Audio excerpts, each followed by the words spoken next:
जय हिंद दोस्तों, स्वागत है आपके अपने YouTube channel S for study में। आज हम सब फिर एक नए वीडियो के साथ क्लास की शुरुआत करते हैं। आज की आपकी वीडियो आपके आने वाले सीटेट एग्जाम के लिए दोस्तों मोस्ट इंपॉर्टेंट है। सीटेट की श्रृंखला में हम सब प्रीवियस ईयर क्वेश्चन पेपर को सॉल्व कर रहे हैं। आज हम सब फिर एक नए पेपर को सॉल्व करेंगे जो कि आपका 19 जनवरी 2023 को जो आपका सीटेट एग्जाम हुआ था उसी दिन यह पेपर पूछा गया था। इसमें हम सबसे पहले CDP को कवर करेंगे जो कि आपके 30 क्वेश्चन पूछे जाते हैं और 30 नंबर के पूछे जाते हैं। अगर सीटेट की हम सब बात करें तो सीटेट में सबसे ज़्यादा इंपॉर्टेंट स्टडी मटेरियल कोई है तो वह होता है आपका प्रीवियस ईयर क्वेश्चन पेपर। अब प्रीवियस ईयर इसलिए सबसे ज़्यादा महत्वपूर्ण होता है, ऐसा तो है नहीं कि आप प्रीवियस ईयर सॉल्व कर लीजिए सारे क्वेश्चन आपको अगले पेपर में छप जाएंगे। क्वेश्चन रिपीट होते हैं लेकिन ऐसा नहीं कि आपको 100% 50% मिल जाएंगे। क्वेश्चन को सॉल्व करने का जो मेन पर्पज़ होता है कि आप सॉल्व करते समय ये समझिए कि क्वेश्चन की लैंग्वेज कैसा है, क्वेश्चन किस प्रकार से घुमा फिरा के पूछ रहा है। सीटेट ऐसा एग्ज़ाम है, आप क्वेश्चन को पढ़ेंगे, क्वेश्चन पढ़ के आप कन्फ्यूज हो जाएंगे। आपको लगेगा इसमें जो विकल्प दिए गए हैं चारों विकल्प सही हो सकते हैं, लेकिन उसमें आप उस क्वेश्चन की तरफ जाइए जो आपके चारों में से सबसे ज़्यादा सही विकल्प लगे, वही विकल्प आपका राइट होगा। इसलिए क्वेश्चन को सॉल्व करते समय क्वेश्चन की लैंग्वेज को समझने का आप प्रयास ज़रूर करिए दोस्तों। इसलिए हमको क्वेश्चन की लैंग्वेज को समझना है, हमको प्रीवियस ईयर को पढ़ना पड़ेगा, तभी तो हम क्वेश्चन की लैंग्वेज समझ पाएंगे ना, किस प्रकार से क्वेश्चन को घुमा फिरा के पूछा जा रहा है। इसलिए सभी लोग सजेशन करते हैं कि आप प्रीवियस ईयर को सॉल्व करिए। अगर हम सब बात करें तो इस वीडियो में दोस्तों ये पेपर 2 के लिए यह वीडियो है। पेपर 1 के लिए आपको 50+ वीडियो यहाँ पे ऑलरेडी अपलोड किए जा चुके हैं। आप इसी प्लेलिस्ट में आपको सभी वीडियो मिल जाएंगे। आप इस चैनल को सब्सक्राइब जरूर करिए दोस्तों। यहाँ पे आपको 2011 से लेकर 2023 तक जितने भी आपके सीटेट एग्ज़ाम हुए हैं सभी क्वेश्चन पेपर यहाँ पे सॉल्व कराए जाएंगे। साथ में साथ उसकी PDF भी आपको टेलीग्राम चैनल पर उपलब्ध कराया जाता है। आइए चलिए हम सब आगे बढ़ते हैं और क्लास की शुरुआत करते हैं। यहाँ से दोस्तों CDP के क्वेश्चन शुरू होते हैं। CDP में टोटल आपके 30 क्वेश्चन पूछे जाते हैं। 15 क्वेश्चन आपके पूछे जाते हैं चाइल्ड डेवलपमेंट बाल विकास से, और 15 क्वेश्चन आपके पूछे जाते हैं पेडागोजी शिक्षण शास्त्र से। इसमें जो पहला क्वेश्चन दिया गया है, विकास की कौन सी अवस्था की प्रमुखता है? अमूर्त सोच व अपनी खुद की पहचान खोजने की चाह। अगर इसको दोस्तों और सरल शब्दों में आपको हम बताएं तो इसमें यही पूछने का प्रयास कर रहे हैं कि विकास की वह कौन सी अवस्था है जिसमें बालक अमूर्त चिंतन करने लगता है और अपनी खुद की पहचान खोजने की चाह रखता है। ऑप्शन जो है, पहला ऑप्शन है शैशवावस्था, सेकंड ऑप्शन है प्रारंभिक बाल्यावस्था, थर्ड ऑप्शन है माध्यमिक बाल्यावस्था, फिर फोर्थ ऑप्शन है किशोरावस्था। तो राइट आंसर इसमें आपका हो जाएगा option number D is correct answer, किशोरावस्था। किशोरावस्था में दोस्तों बालक जो है अमूर्त चिंतन करने लगता है और अपनी खुद की पहचान खोजने की चाह रखने लगता है। Option D is right answer. इसका जो एज माना गया है दोस्तों, मनोवैज्ञानिकों ने इसका एज माना है 13 से लेकर 18 साल तक जो एज होती है वह किशोरावस्था की एज माना जाता है। आइए हम सब नेक्स्ट क्वेश्चन पे बढ़ते हैं।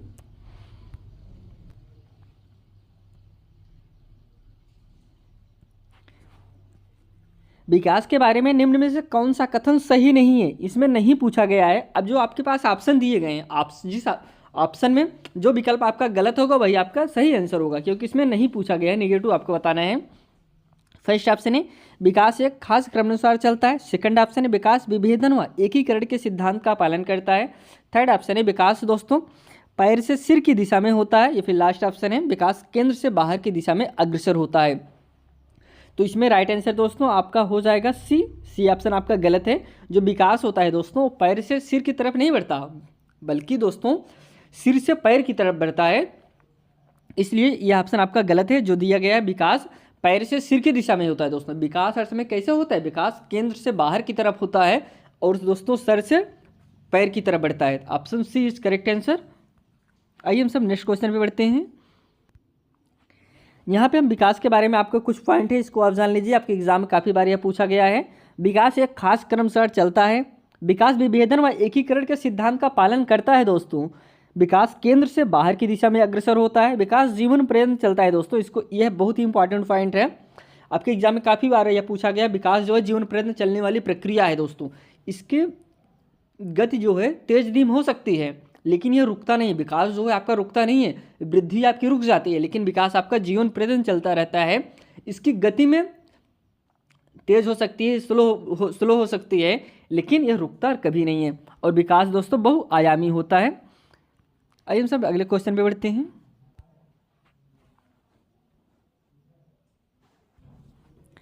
बच्चों में व्यक्तिगत वंशानुगत गुण है। फर्स्ट ऑप्शन है केवल व्यक्ति के वंशानुगत गुण। सेकंड ऑप्शन है केवल, यहाँ पे बालकों होना चाहिए तो दोस्तों टाइपिंग मिस्टेक है, बालकों के पालन पोषण का तरीका। या फिर थर्ड ऑप्शन है आनुवंशिकता व परियोड़ी कारकों के बीच परस्पर जटिल अंतःक्रिया। या फिर लास्ट ऑप्शन है केवल बच्चों का भौतिक परिवेश। जो दोस्तों बच्चों में व्यक्तिगत वंशानुगत गुण होता है दोस्तों, वो ऑप्शन नंबर इसमें सी सही होगा। आनुवंशिकता और पर्यावरण दोनों कारक प्रभावित करते हैं बालक के विकास के लिए। इसलिए दोस्तों कहीं भी आपको सिंगल ऑप्शन मिले तो ऑप्शन आपका गलत होगा। आप हर समय ये ध्यान दीजिए बालक के विकास के लिए आनुवंशिकता और पर्यावरणीय कारक दोनों जो है जिम्मेदार होते हैं। Option C is correct answer. अगले क्वेश्चन पे चलते हैं। सामाजिकरण के बारे में आपको बताना है। फर्स्ट ऑप्शन है रैखिक व निश्चित प्रक्रिया है। सेकंड ऑप्शन है दोस्तों सरल व एकायामी प्रक्रिया है। थर्ड ऑप्शन है जटिल व बहुआयामी प्रक्रिया है। फिर लास्ट ऑप्शन है अन्वय व सार्वभौमिक प्रक्रिया है। दोस्तों जो सामाजिकरण होता है उसके बारे में आपको बताना है, तो इस ऑप्शन इसमें आपका सी हो जाएगा। सी इज राइट आंसर। जटिल है दोस्तों और बहुआयामी प्रक्रिया होती है जो सामाजिकरण जो होता है। तो ऑप्शन नंबर इसमें सी इज करेक्ट आंसर। हम सब अगले क्वेश्चन पे बढ़ते हैं दोस्तों।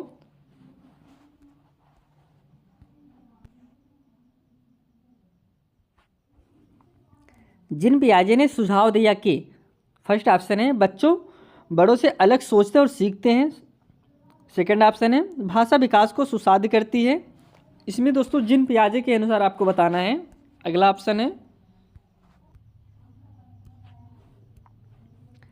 बच्चों की सोच वयस्कों से मात्रात्मक रूप से भिन्न होती है। या फिर लास्ट ऑप्शन है बच्चों एक खाली स्लेट के रूप में पैदा होते हैं और जन्म के समय ना समझ होते हैं। तो ये ऑप्शन आपका डी तो होगा ही नहीं, इसमें जाओ आपका राइट आंसर है ऑप्शन नंबर इसमें बी सही होगा, जिसमें कहा गया था दोस्तों जो बच्चों बड़ों से अलग सोचते हैं और सीखते हैं। दोस्तों ऑप्शन आपका इसमें ए सही होगा दोस्तों, इसमें आपका बी नहीं। एक मिनट दोस्तों, इसमें आपका ए सही होगा जो आपका ऑप्शन दिया गया था।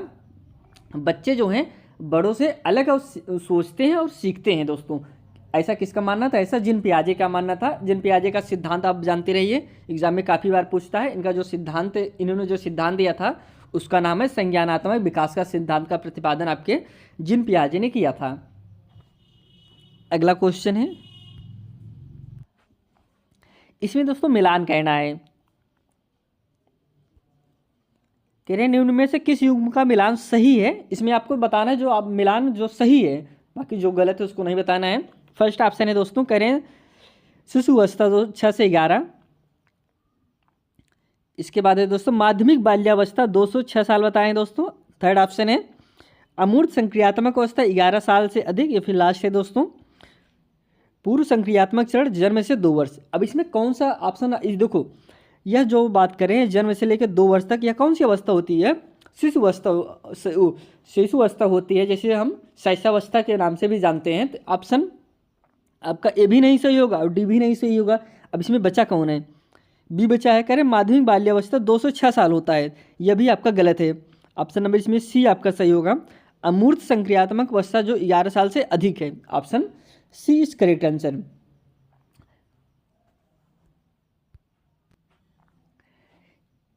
इसका भी दोस्तों जिन पियाजे ने प्रतिपादन किया था, इसने 4 अवस्थाएं बताई थी। चारों अवस्थाओं के बारे में आपको हम बता देते हैं। संज्ञानात्मक विकास की 4 अवस्थाएं इन्होंने बताई थी। पहला है दोस्तों आपका शैशवावस्था था। शैशवावस्था में दोस्तों 0 से लेकर 2 वर्ष तक माना गया है। इसके बाद आता है सेकंड अवस्था जो थी पूर्व संक्रियात्मक अवस्था थी, जो दोस्तों 2 से लेकर 7 वर्ष तक माना गया था। इसके बाद जो थर्ड आता है, थर्ड आपका था दोस्तों मूर्त या ठोस संक्रियात्मक अवस्था, जो आपका 7 से लेकर 11 वर्ष तक माना गया है। इसके बाद लास्ट जो चरण था दोस्तों 11 से ऊपर, यही आपके एग्जाम में यही आपका ऑप्शन सी यही है दोस्तों, अमूर्त संक्रियात्मक अवस्था। इसे आप कहीं कहीं औपचारिक संक्रियात्मक अवस्था भी आप देखेंगे। तो यही जानिए कि यह 11 साल के ऊपर वालों के बच्चों को इस अवस्था के अंतर्गत रखा जाता है। आइए हम सब अगले क्वेश्चन पे बढ़ते हैं। कोहलरबर्ग के नैतिक विकास के सिद्धांत की कौन सी एक प्रमुख आलोचना है? इसमें दोस्तों कोहलरबर्ग का जो इनका सिद्धांत था, इन्होंने सिद्धांत एक हिंज की कहानी थी उसी पर आधारित है। इन्होंने टोटल दोस्तों 3 इसके चरण बताए थे। हर चरण के 2-2 पार्ट थे, टोटल 6 पार्ट हो गए और इनका 3 चरण था। तो इनको जो आलोचना किया था, कैरोल गिल्गन थी, उन्होंने इसके आलोचना की थी। आलोचना इसलिए किया था क्योंकि इन्होंने जो अपना प्रयोग किया था सिर्फ बालकों पर किया था, इसमें महिलाओं को नहीं शामिल किया गया। वही उनका कहना था कि अगर जो महिलाओं की सोचने की क्षमता होती है वो अलग होती है और बालकों की अलग होती है, अगर इनका प्रयोग कहीं महिलाओं पे होता, बच्चियों पर होता, तो उसका निष्कर्ष अलग निकल सकता था। इसलिए इसकी आलोचना की गई थी। हम पहले ऑप्शन इसमें देख लेते हैं क्या क्या ऑप्शन दिया गया है। पहला ऑप्शन है यह चरण को निर्दिष्ट नहीं करता। ऑप्शन सेकंड है दोस्तों, यह नैतिक सोच पर सांस्कृतिक कारकों और लिंग के प्रभाव की अवहेलना करता है। थर्ड ऑप्शन है यह प्राकृतिक स्थितियों में बच्चों के सहभागी अवलोकन का उपयोग करता है। फिर लास्ट ऑप्शन है यह नैतिक विकास का एक निश्चित क्रम नहीं देता। तो इसमें जो कि आपका करेक्ट आंसर हो जाएगा ऑप्शन नंबर, इसमें दोस्तों आपका करेक्ट आंसर होगा ऑप्शन नंबर बी सही होगा। यह नैतिक सोच पर सांस्कृतिक कारकों और लिंग के प्रभाव की अवहेलना करता है। दोस्तों वही कह रहे हैं कि इसमें सिर्फ बालकों को शामिल किया गया था, इसमें बच्चियों को नहीं शामिल किया गया, इसलिए इसमें जेंडर वाइज किया गया है। उनका कैरोल गिल्गन का यही मानना था कि इसमें अगर किसी महिला को शामिल करके उस पर प्रयोग किया जाता तो उसकी जो सोचने की क्षमता होती है वो अलग होती है, निष्कर्ष अलग निकलता है। Option B is correct answer. अगले क्वेश्चन पे चलते हैं। ले बाइगोस्की का मानना था कि फर्स्ट ऑप्शन है बच्चों को जो प्रस्तुत किया जाता है वे निष्क्रिय रूप से पुनरुत्पादन करते हैं। इसमें ले बाइगोस्की के हिसाब से आपको बताना। सेकंड ऑप्शन है बच्चे बड़ों की मदद से अपनी समझ खुद बनाते हैं। या फिर दोस्तों इसमें थर्ड ऑप्शन है बच्चे उद्दीपन व प्रतिक्रिया का अनुकूलन करके सीखते हैं। फिर लास्ट ऑप्शन है बच्चे तब सीखते हैं जब उन्हें उपयुक्त भौतिक इनाम प्रदान किया जाता है। इसमें करेक्ट आंसर दोस्तों option number D is correct answer, sorry B दोस्तों, option B is right answer. बच्चे बड़े की मदद से अपनी समझ खुद बनाते हैं। इसमें आपको एग्जाम जब देंगे एक आपको शब्द मिलेगा पाड़ करना, पाड़। एक प्रकार से देखा जाए तो इसमें यही बात करें, बच्चे बड़ों की मदद से अपनी समझ खुद बनाते हैं। ऐसा किसका मानना था? ले बाइगोस्की का मानना था। आपके एग्जाम में ऐसे पूछ लेता है कि ले बाइगोस्की का कथन में पाड़ का मतलब है, बच्चों को क्या मतलब है उसको आपको बताना है। तो पाड़ शब्द आपको जरूर एग्जाम में मिलेगा। पाड़ का मतलब यही होता है कि कोई बच्चा जैसे कुछ बताने का प्रयास कर रहा है, नहीं समझ पा रहा है, वहाँ तक वो उसको नहीं ध्यान में आ रहा है, एक टीचर होने के नाते आप उसे थोड़ा सा हिंट दे दीजिए, फिर वो अपना उसका जो उत्तर है वो बता देता है। तो यही होता है दोस्तों पाड़ मतलब होता है कि मतलब वह जो बताना चाह रहा है आप उसकी थोड़ा सा मदद कर दीजिए ताकि वह अपने निष्कर्ष पे पहुंच जाए। ऑप्शन बी ही आपका सही होगा, बच्चे बड़ों की मदद से अपनी समझ खुद बनाते हैं। Option B is right answer. आप इस शब्द को जरूर ध्यान में रखिएगा। अगले क्वेश्चन पे चलते हैं।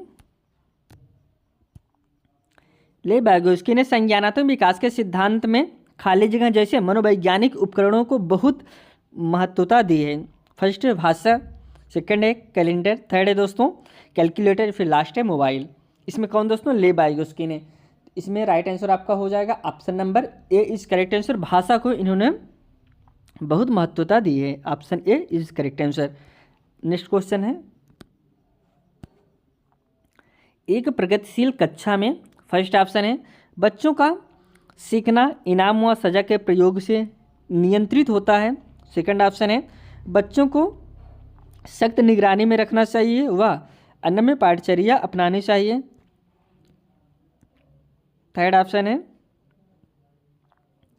सीखने को सुसाधित करने के लिए वेधन व अभ्यास की विधि का पालन किया जाता है। फिर लास्ट ऑप्शन है सीखने का आधार प्रत्यक्ष अनुभव व संवाद होते हैं। तो इसमें जो कि आपका राइट आंसर हो जाएगा option number D is correct answer दोस्तों। सीखने का आधार प्रत्यक्ष अनुभव व संवाद होते हैं दोस्तों। बालक जो सीखता है दोस्तों वह देखकर ज़्यादा सीखता है, अनुभव द्वारा सीखता है और संवाद द्वारा जब अपने सहपाठियों से बात करता है तो वह सबसे ज़्यादा सीखता है। तो वही कह रहे हैं कि जो सीखने का आधार होता है प्रत्यक्ष भी होता है, अनुभव के द्वारा भी होता है और संवाद के भी द्वारा होता है। Option D is correct answer. Next question है,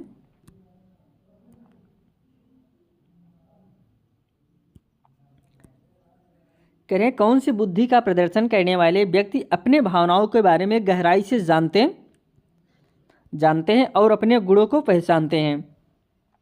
इसमें किसकी बात कर रहे हैं? अपने भावनाओं के बारे में गहराई से जानते हैं और अपने गुणों को पहचानते हैं। अब इसमें दोस्तों बुद्धि की बात करें, जो हार्वर्ड गार्डनर ने बुद्धि का सिद्धांत दिया था, मुख्यतः 8 प्रकार से जो माना जाता है, 8 प्रकार अलग अलग थे। इसमें जिसकी बात करें, अपनी भावनाओं के जो लोग अपनी भावनाओं को जानते हैं और अपने गुणों को पहचानते हैं, वह किस बुद्धि के अंतर्गत आते हैं? फर्स्ट है तर्क गणितीय बुद्धिमत्ता। सेकंड ऑप्शन है दोस्तों शारीरिक गति संवेदात्मक बुद्धि। थर्ड है दोस्तों अंतर्वैयक्तिक बुद्धि, या फिर लास्ट ऑप्शन है भाषाई बुद्धि। तो इसमें जो कि आपका करेक्ट आंसर हो जाएगा option number C is correct answer दोस्तों। जो आपका अंतर्वैयक्तिक बुद्धि है, यही आपका राइट आंसर है। जिसके अंतर्गत यह बुद्धि पाई जाती है, वो अपनी भावनाओं को अच्छे से जानते हैं और अपने गुणों को पहचानते हैं। अगला क्वेश्चन है, शिक्षकों का कौन सा व्यवहार बच्चों में जेंडर रूढ़वादिता पक्षपात कम करने में मदद करेगा दोस्तों? अब एक शिक्षक होने के नाते आप कैसे जो जेंडर वाइज है इसको कैसे दूर करेंगे? आप खुद से सोचिए, ऑप्शन आप देखिए, विकल्प देखिए, खुद से सोचिए कि आप ऐसा कौन सा तरीका करेंगे जिससे जेंडर वाइज ना हो, रूढ़वादिता खत्म हो, जेंडर रूढ़वादिता खत्म हो, पक्षपात ना हो। चलिए हम ऑप्शन पहले देखते हैं इसमें। अब दोस्तों ऐसा क्वेश्चन आने के बाद आप खुद अपने ऊपर लेके देखिए कि आपका ऐसा कौन सा काम करेंगे जिससे लगेगा एक टीचर पक्षपात नहीं कर रहा है। पहले ऑप्शन हम इसमें पढ़ते हैं। पहला ऑप्शन है कक्षा में केवल लड़कों को भारी कुर्सी मेज उठाने को कहना। अब देखिए दोस्तों, आप सिर्फ कक्षा में लड़कों से कहेंगे कि आप भारी उठाइए, लड़कियों से नहीं कहेंगे, ऐसा नहीं दोस्तों। आप जेंडर वाइज नहीं करना है, ऑप्शन ये आपका गलत ही हो जाएगा। सेकंड जो है खेल के लिए गुड़िया वह घर केवल लड़कियों को देना चाहिए दोस्तों। कह रहे हैं कि खेल के लिए गुड़िया वह घर केवल लड़कियों को देना चाहिए, ऐसा नहीं दोस्तों। क्या सिर्फ गुड़िया से लड़कियां ही खेलती हैं? ऐसा तो कहीं बुक में लिखा नहीं गया है सिर्फ गुड़िया से लड़कियां ही खेलेंगी। तो दोस्तों ये भी ऑप्शन आपका बी भी गलत हो जाएगा। जो थर्ड है देखभाल करने वाले व्यवसायों का जिक्र केवल औरतों के संदर्भ में कहना चाहिए। यहाँ पर देखिए दोस्तों, केवल की बात करें, जिस भी ऑप्शन में आपको केवल मिल जाए वो ऑप्शन आपका 100% गलत होगा, सही ही नहीं सकता। क्योंकि केवल सिर्फ आप लड़कियों से या फिर औरतें से नहीं करेंगे, सबके लिए आपको समानता रखनी है। आपका सी भी गलत हो जाएगा। लास्ट जो ऑप्शन है सभी जेंडर में स्वायत्तता व सहानुभूति के गुण विकसित करना दोस्तों। D is correct answer. आप सभी को एक समान लेकर चलना है, option D is right answer. अगले क्वेश्चन पे बढ़ते हैं हम सब।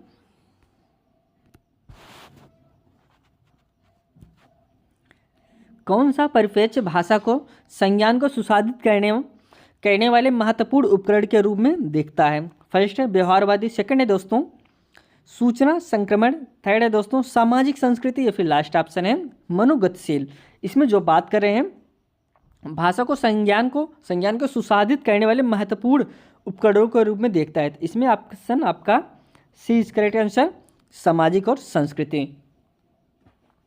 हम सब नेक्स्ट क्वेश्चन पे बढ़ते हैं। अगला जो क्वेश्चन है, कह रहे हैं कक्षा में विविधता को समायोजित करने के लिए निम्नलिखित में से कौन एक प्रभावी दोस्तों रणनीति नहीं है? इसमें नहीं पूछा गया है। विविधता को समायोजित करना है दोस्तों, आपको किसको समायोजित करना है? विविधता को समायोजित करना है। इसमें कौन सा ऑप्शन गलत है? जो ऑप्शन आपका गलत होगा वही आपका सही आंसर हो जाएगा, क्योंकि इसमें गलत पूछा गया है। फर्स्ट ऑप्शन है सामाजिक और सांस्कृतिक संदर्भ का पता लगाना दोस्तों। ये दोस्तों आपका सही होगा। एक टीचर होने के नाते सबसे पहले आप यही तो पता करेंगे ना कौन सा बालक किस संस्कृति से है, किस समाज से है, ताकि आप सभी बच्चों को एक सामंजस्य बना के क्लास को चला पाएँ। ये आपका राइट आंसर हो जाएगा। तो ये आपका होगा नहीं। सेकंड ऑप्शन है छात्रों के विभिन्न पृष्ठभूमियों के अनुरूप शिक्षा शास्त्र, यह भी आपका ऑप्शन सही है दोस्तों।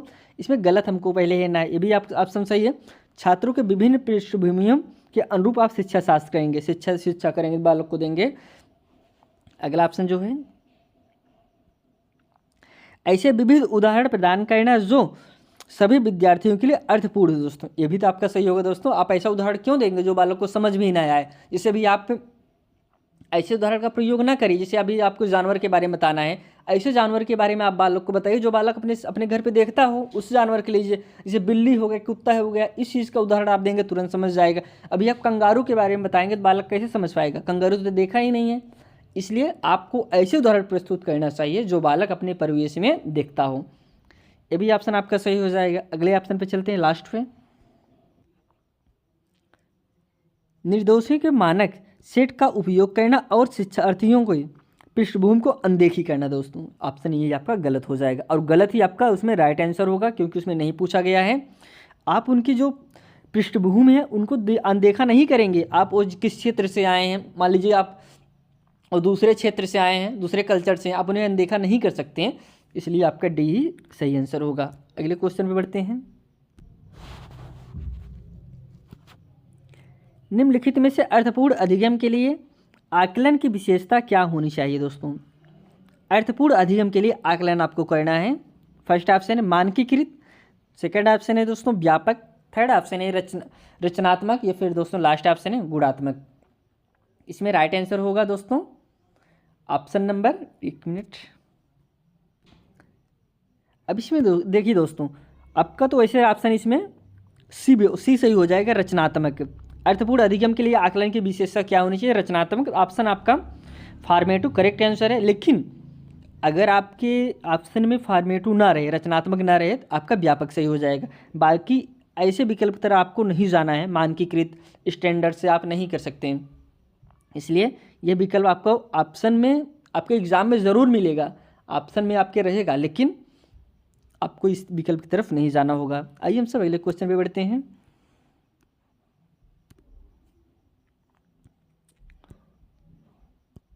अगला जो क्वेश्चन है, करें समावेशी शिक्षा में क्या शामिल है। कुछ कथन दिए गए हैं, पहले हम समावेशी शिक्षा की बात कर रहे हैं। पहला कथन जो है, बाधा मुक्त वातावरण का प्रावधान, योग्यताओं के आधार पर बच्चों का पृथकीकरण, थर्ड है बच्चों की पहचान कर उनका उपयुक्त नामीकरण, या फिर लास्ट ऑप्शन है पाठ्य पुस्तकीय अनुभव व शिक्षा शास्त्र में लचीलापन। देखिए दोस्तों इसमें अगर इस प्रकार से आपके एग्जाम में कोई भी क्वेश्चन पूछें, आप सबसे पहले ऐसे विकल्प की तलाश करिए जो विकल्प आपके गलत होंगे। तो सबसे पहले आप अगर सही आंसर नहीं समझ पा रहे हैं सही आंसर क्या होगा, आप इसमें से ऐसा तो कोई भी विकल्प होगा जो आपको पता होगा कि ये विकल्प समावेशी शिक्षा में शामिल नहीं होगा। जैसे आपका करें योग्यता के आधार पर बच्चों का पृथकीकरण, आप अलगाव बच्चों का नहीं कर सकते कि कोई बच्चा बहुत तेज़ है, कोई बच्चा बहुत स्लो है, आप उसे अलग कर दीजिए, अलग क्लास में बैठाइए।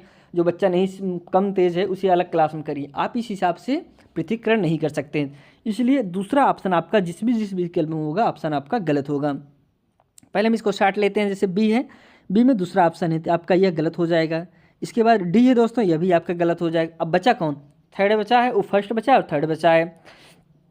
इसके बाद फर्स्ट जो ऑप्शन करें बाधा मुक्त वातावरण का प्रदान करना, जाहिर सी बात है दोस्तों आप उन्हें बाधा मत दीजिए कि आप बाधा में रखिए, बात के रखिए, नहीं आपको तुरंत पढ़ना ही है, प्रेशराइज नहीं करना है, बाधा मुक्त रहे, वह फ्री रहें, हमको पढ़ना है फ्री होकर पढ़ें। तो आपका फर्स्ट सही होगा। जब आपको फर्स्ट सही होगा, थर्ड में आपका फर्स्ट है ही नहीं, आपका थर्ड इज गलत हो जाएगा। मतलब आपका पहला और चौथा सही है, बच्चों की उनकी पहचान कर उनका नामीकरण करना ये भी आपका गलत होगा। तो फर्स्ट इज राइट आंसर। आप इस प्रकार से ऑप्शन को छांटने का प्रयास करिए। आपको फर्स्ट आंसर नहीं आ रहा है तो जो निगेटिव है उसको हेरिए, जो जिसमें उसको हटाने का प्रयास करिए। आइए हम सब नेक्स्ट क्वेश्चन पे बढ़ते हैं।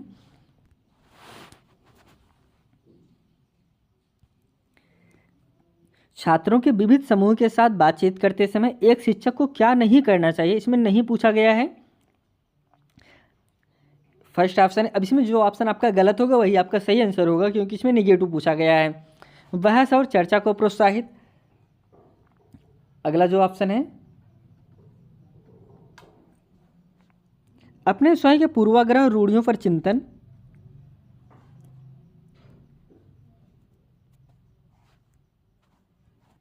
थर्ड ऑप्शन है एक समान पाठ्यक्रम और मानकीकृत मूल्यांकन का पालन दोस्तों, या फिर लास्ट ऑप्शन है व्याख्यान पद्धति को एकमात्र शैक्षिक रणनीति के रूप में अपनाना।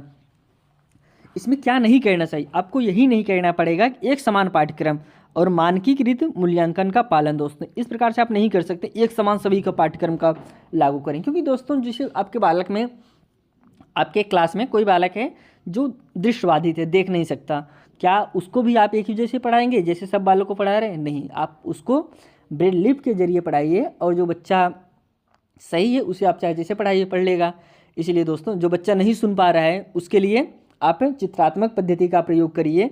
इसलिए दोस्तों सभी को एक समान आप पाठ्यक्रम एक समान सभी को नहीं पढ़ा सकते हैं। अगर बच्चा आपके क्लास में कोई बच्चा दृष्टिबाधित है उसके लिए आपको दूसरी व्यवस्था करनी पड़ेगी। इसलिए option C is right answer. ये आपको यह नहीं करना है, इसलिए आपका यह राइट आंसर होगा। अगले क्वेश्चन पे बढ़ते हैं। अगला क्वेश्चन कथन कारक से संबंधित है। सबसे पहले हम सब कथन को पढ़ते हैं। अभिकथन ए, पठन वाहिकल से जूझ रहे बच्चों के सीखने को सुगम बनाने के लिए एक शिक्षकों को पुस्तकों के अलावा विभिन्न प्रकार के संसाधनों का प्रयोग करना चाहिए व उन्हें लिखित परीक्षा में अतिरिक्त समय देना चाहिए। अब इसमें जो तर्क दिया गया है, पठन वाहिकल की चुनौती वाले विद्यार्थियों को पढ़ने में कठिनाई होती है। ऑप्शन हम इसमें देख लेते हैं। फर्स्ट ऑप्शन है ए और आर दोनों सही हैं, आर सही व्याख्या करता है एक ही। सेकंड ऑप्शन है ए और आर दोनों सही हैं लेकिन आर सही व्याख्या नहीं है एक ही। थर्ड ऑप्शन है ए सही है लेकिन आपका आर गलत है। फिर लास्ट ऑप्शन है ए और आर दोनों गलत हैं। इसमें राइट आंसर आपका ए हो जाएगा दोस्तों। आपका ए और आर दोनों सही हैं, आर सही व्याख्या कर रहा है किसका? ए का। आइए हम सर अगले क्वेश्चन पे बढ़ते हैं।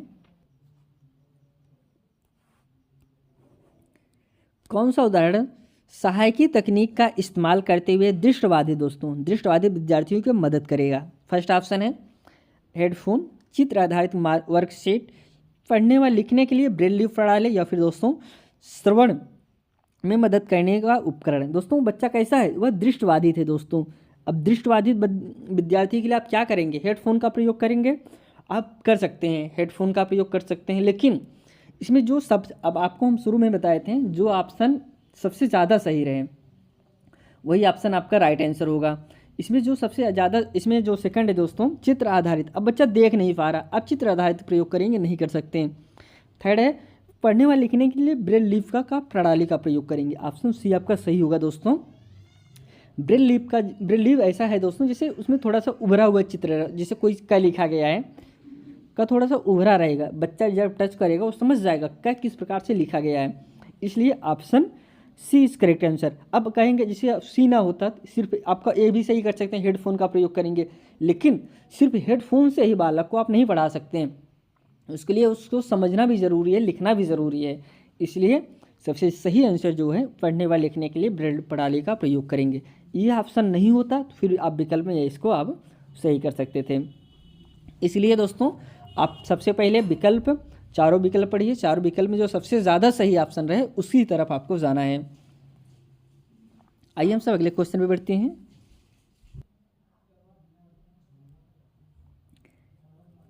निम्नलिखित में से रचनात्मक के विशिष्ट संकेतक कौन से हैं? किसका दोस्तों? रचनात्मक के। कुछ कथन दिए गए हैं, जिज्ञासा है, स्वतंत्रता है, अनुकूलशीलता है, या फिर फोर्थ है दोस्तों उच्च स्तर की एकाग्रता है, या फिर दोस्तों लास्ट है बारंबार अभ्यास की आवश्यकता है। ऑप्शन जो दिया गया है इसमें कौन सा दोस्तों कौन विकल्प सही होगा उसको आपको बताना है। तो इसमें जो कि पहले हम ऑप्शन देख लेते हैं। कह रहे हैं पहला दूसरा तीसरा सही है। सेकंड ऑप्शन है दोस्तों पहला दूसरा चौथा सही है। थर्ड ऑप्शन है पहला दूसरा तीसरा चौथा सही। फिर लास्ट ऑप्शन है दोस्तों सभी सही हैं, पहला दूसरा तीसरा चौथा पांचवा सभी सही है। राइट आंसर इसमें पांचवा नहीं सही है दोस्तों, बारंबार अभ्यास की आवश्यकता यह नहीं सही है। बाकी आपके सभी ऑप्शन सही हैं। जिज्ञासा है, स्वतंत्रता है, अनुकूलनशीलता है, उच्च स्तर की एकाग्रता, ये सब सही है। ऑप्शन इसमें आपका सी सही हो जाएगा। हम सब अगले क्वेश्चन पे बढ़ते हैं।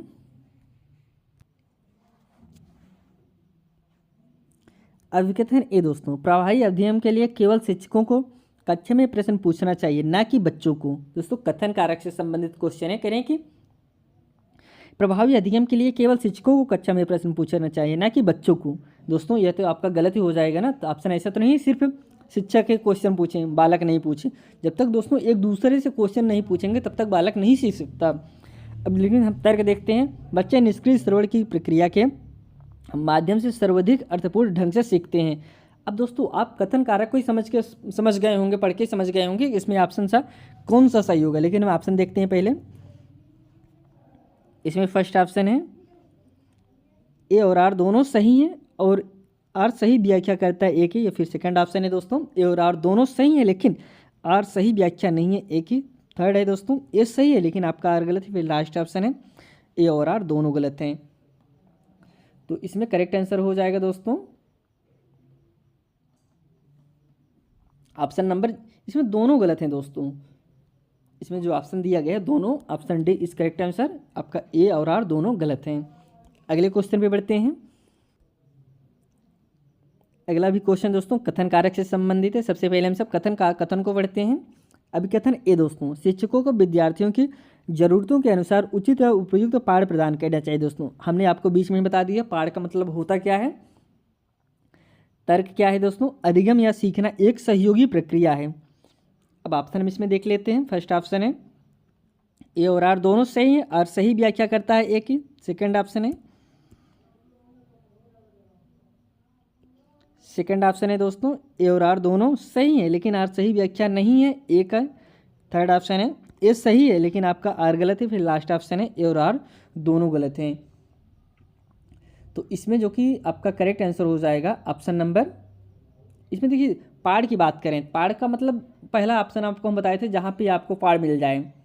पाड़ का मतलब एक सही होता है दोस्तों, बच्चों को पाड़ देना चाहिए। पाड़ का मतलब होता है बच्चा कहीं फंस रहा है, बालक कहीं फंस रहा है, उसे आप पाड़ के जरिए उसे आगे कर सकते हैं। उसे थोड़ा सा पाड़ दे देंगे, बालक समझ जाएगा, हाँ हमको आंसर, अपने आंसर पे पहुंच जाएगा। इसलिए ऑप्शन इसमें आपका ए सही होगा। ए और आर दोनों सही हैं और आर जो है दोस्तों सही व्याख्या कर रहा है किसका, ए का कर रहा है। और पाड़ दोस्तों किससे संबंधित है, यह कहा किसने था, यह आपका लिव वाइगोस्की ने कहा था। इसको आप ज़रूर नोट कर लीजिएगा, आपके एग्जाम में ज़रूर यह मिलेगा। अगले क्वेश्चन पे बढ़ते हैं।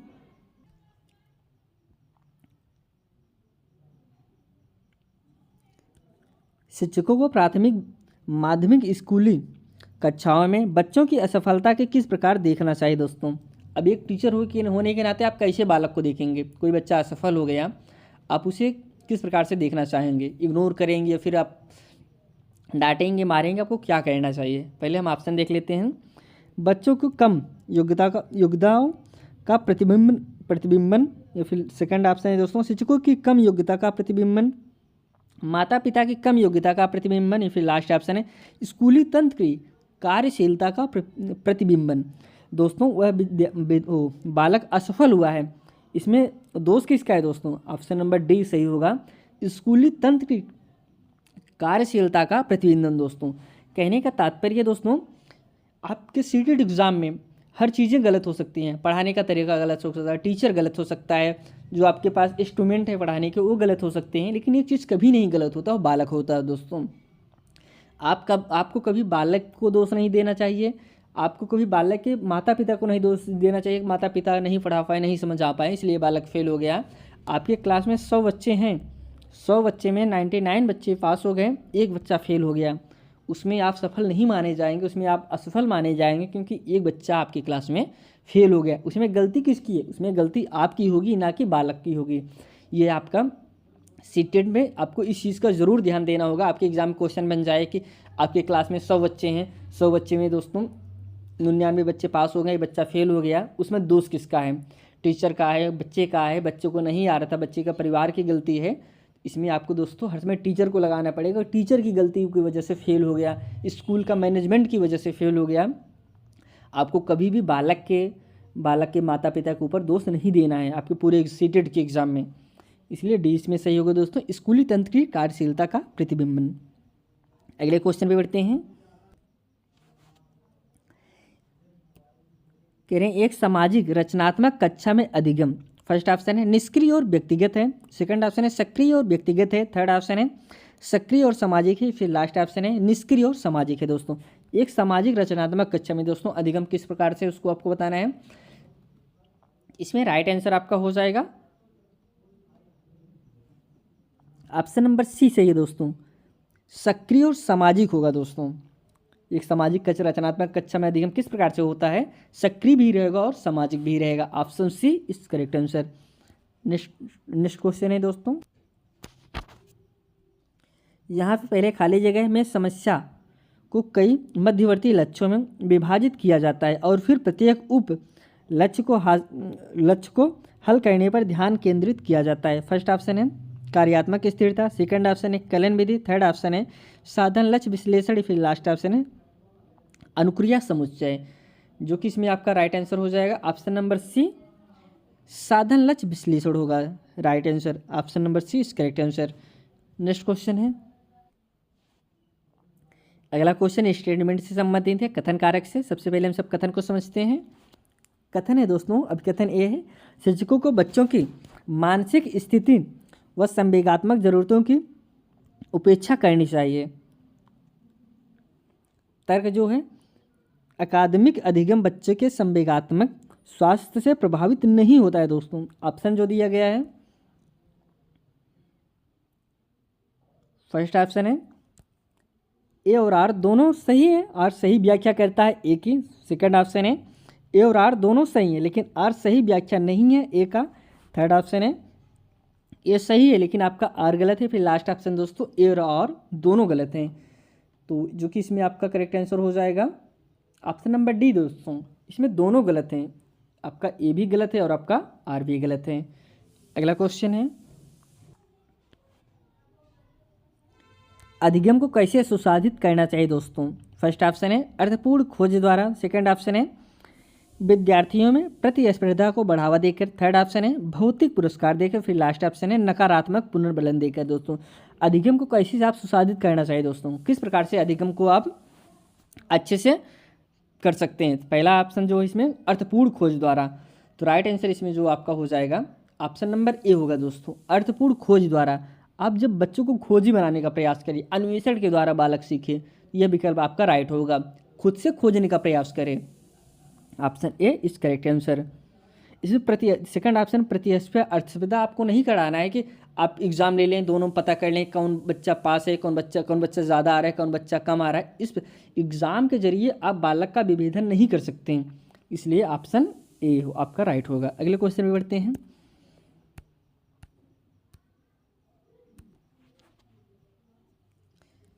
स्वयं के ज्ञाता होने के बारे में जागरूकता व समझ प्रक्रिया में शामिल है। ऑप्शन हम देखते हैं, अधिसंज्ञान, समायोजन, समावेशन, फिर लास्ट ऑप्शन अनुबंधन। राइट आंसर इसमें आपका फर्स्ट हो जाएगा दोस्तों, अधिसंज्ञान। अगला क्वेश्चन है,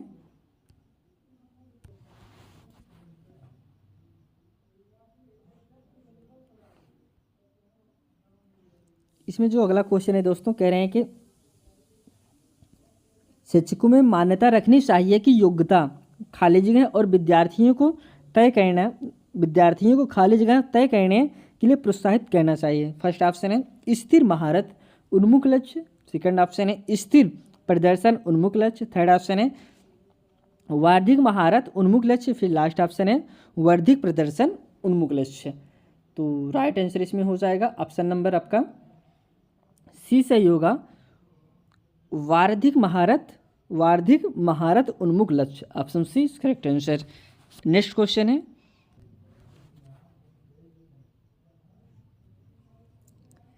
प्रेरणा और सीखने के बारे में इनमें से कौन सा कथन सही है दोस्तों। किसके बारे में, प्रेरणा और सीखने के बारे में बात करें। फर्स्ट ऑप्शन है सीखना तब प्रभावी होता है जब छात्र सजा से बचने के कारण अप्रेरित होता है। सेकंड ऑप्शन है सीखना तब प्रभावित होता है जब छात्रों में आंतरिक अप्रेरणा हो। थर्ड ऑप्शन है सीखना तब प्रभावित होता है जब छात्र बाहरी रूप से प्रेरित हो। या फिर लास्ट ऑप्शन है सीखने में प्रेरणा की कोई भूमिका नहीं होती है। इसमें राइट आंसर दोस्तों बी हो जाएगा, सीखना तब प्रभावित होता है जब छात्रों में आंतरिक अप्रेरणा हो। दोस्तों जब बालक अंदर से सीखने के लिए जागृत होता है तब दोस्तों सीखना प्रभावित होता है, तब बालक अच्छे से सीख पाता है। अगर इसको हम उदाहरण के जरिए आपको बताएं, जैसे आप किसी बच्चे को स्कूल जाने के लिए बोल रहे हैं, बच्चा नहीं जा रहा है, आपने बोला कि बच्चा बेटा जाओ, आपको हम 5 रुपये देंगे। बालक स्कूल गया, फिर कल नहीं जा रहा, फिर आपने उसके 5 रुपये दिया, फिर वह स्कूल गया, फिर कल, अगर यही प्रक्रिया चलती रही, बालक एक दिन ऐसा हो जाएगा, बालक सिर्फ पैसे के लिए स्कूल जाएगा। आप पैसा देंगे, बालक स्कूल जाएगा। यह दोस्तों बाहरी अप्रेरणा होता है, आप किसी दूसरे के जरिए फोर्स कर रहे हैं, पैसे के जरिए बालक को फोर्स करके स्कूल भेज रहे हैं। लेकिन आंतरिक प्रेरणा की अगर हम सब बात करें, जैसे किसी बालक का एग्ज़ाम है, कल एग्ज़ाम है और बालक 3 बजे रात 2 बजे रात उठ के बैठ के पढ़ रहा है, उसे कोई नहीं बोला कि बच्चा पढ़ना है, यह दोस्तों आंतरिक अल्पपीड़ा कहा जाता है। इसलिए ऑप्शन आपका बी सही होगा। यहाँ पे आज हम सब 30 क्वेश्चन को कवर किए जो कि आपके प्रीवियस ईयर क्वेश्चन थे। आपके यह पेपर पूछे गए थे जो आपका 19 तारीख का एग्ज़ाम हुआ था। सीटेट का एग्ज़ाम 19 जनवरी 2023 में हुआ था, उसी दिन यह क्वेश्चन पेपर पूछे गए थे। दोस्तों अगर आप इस चैनल पर नए हैं तो चैनल को सब्सक्राइब जरूर करिए। यहाँ पे 2011 से लेकर 2023 तक आपके जितने भी सीटेट एग्जाम हुए सभी प्रीवियस ईयर क्वेश्चन पेपर यहाँ पे सॉल्व कराए जाएंगे। अब इसी के साथ यह क्लास में समाप्त करते हैं। आपसे फिर एक नए वीडियो मिलते हैं, तब तक के लिए दोस्तों धन्यवाद।